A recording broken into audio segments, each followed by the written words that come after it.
Want to know how to use natural language prompts in Google AI Studio?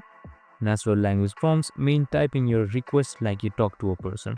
That's the power of Google AI Studio. Write in simple sentences, like explain photosynthesis in simple words. This will make it more natural. Ask questions directly. For example, what are the steps to install Java on Windows? You can ask the AI to generate ideas, such as give me 5 marketing strategies for a startup.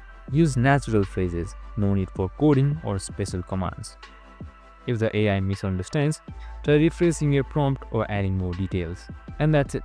Natural language prompts make it easy for anyone to use AI without learning complex commands. I hope this video helped. If it did, make sure to like, subscribe and tune in with us for more of these videos. See you in the next one.